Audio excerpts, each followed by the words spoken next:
কোন জন আপনি, ভালো জন না খারাপ জন? আপনিই বলেন আমি ভালো জন না খারাপ জন। এই প্রশ্ন আমাকে করবেন না প্লিজ, এই মিস্ট্রি কেউ সলভ করতে পারবে না। It's very confusing.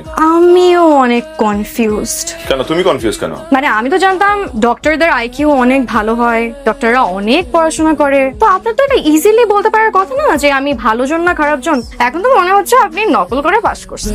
জি না ম্যাডাম, আমি মানবদের অভ্যন্তরীণ জিনিস নিয়ে পড়াশোনা করেছি, বাহ্যিক বিষয় আমার কোনো আগ্রহ নেই। তারপরেও আমি ট্রাই করে দেখতে পারি। একটু বামে তাকাও, একটু ডানে, একটু উপরে, একটু নিচে। তিল নাই, একটা জন্মদাগ নাই, চিনবো কি করে? চিনতে পেরেছি। আপনার আর প্রেশার নিতে হবে না, আপনি অলরেডি অনেক প্রেশার নিয়ে ফেলছেন। আমি খারাপ জন। I knew it. ভালো জন আপনার জন্য পায়েস রান্না করে পাঠিয়েছে। একা একা থাকেন কি খান না খান। Thank you. তোমাকে থ্যাংক ইউ বলছি কেন? থ্যাংক ইউ তো বলা উচিত ভালো জনকে। কিন্তু ভালো জনকে আমি এটাও বলতে চাই যে এরপর থেকে যদি কিছু পাঠানো হয় সে যাতে নিচ থেকে এসে দিয়ে যায়। আপনি যেভাবে চিৎকার করে বলছেন আমার বাসায় গিয়ে আর কিছু বলতে হবে। আসলেই খারাপ জন। এই শুনেন, খাবারটা খেয়ে কিন্তু বলবেন কেমন হয়েছে। মানে ভালো ভালো যদি রিভিউ দেন তাহলে রোজ রোজ ভালো ভালো খাবার পাবেন। অবশ্যই।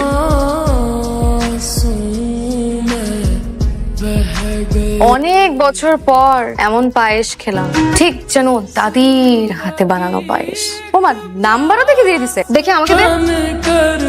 আমি অত বুড়ি নই যে আমার পায়েস খেলে কারোর দাদির কথা মনে পড়ে যাবে। তুমি আমাকে আমার জীবনের সবচেয়ে স্পেশাল মানুষটির কথা মনে করিয়ে দিয়েছো, তাই আজ থেকে তুমিও আমার জীবনের স্পেশাল একজন।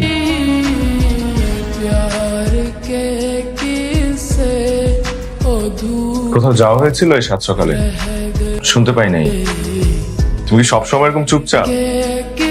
মানে নিচ থেকে কিছু বলো না, কিছু জিজ্ঞেস করলে সুন্দর করে উত্তর দাও না। পাশের ফ্ল্যাট থেকে সবসময় জারার কণ্ঠ শুনতে পাই। তুমি কিন্তু টেক্সটে অনেক অনেক ফ্লুয়েন্ট, অনেক কিছু বলো, নিজের অভিব্যক্তি প্রকাশ করো, কিন্তু সামনাসামনি পুরাই ডিফারেন্ট। সারা, তোমার সাথে আমার কিছু কথা আছে। আমি সারা না, আমি জারা। সরি। শুনেন, আমি সারাই। এই আদিল টেক্সট করেছে, একটু রিপ্লাই দিয়ে দে না। আমি কি বলবো আমি বুঝতে পারছি না। প্রেম করবি তুই আর রিপ্লাই দিব আমি? প্লিজ দাঁড়া, তুই তো ভালো মতন গুছাই টুছাই কথা বলতে পারিস, আমি তো তাও পারি। একটু দিয়ে দে না। দেখি ফোনটা দে। পছন্দের কোনো রং হয় না, রং সুন্দর বলেই তাকে রং নামে ডাকা হয়। এভাবেই আস্তে আস্তে আমি আর সারা একে অপরকে ভালোবেসে ফেলি। 2 বছর পর আমি পোস্টিং নিয়ে ঢাকার বাইরে চলে আসি। দূরত্ব বাড়লেও আমাদের ভালোবাসার কমতি কখনোই ছিল না। স্পেশাল দিনে স্পেশাল পায়েস খাওয়াতে সারা কখনোই ভুলতো না। তারপর 2 পরিবারের সম্মতিতে আমাদের বিয়ের দিনক্ষণ ঠিক।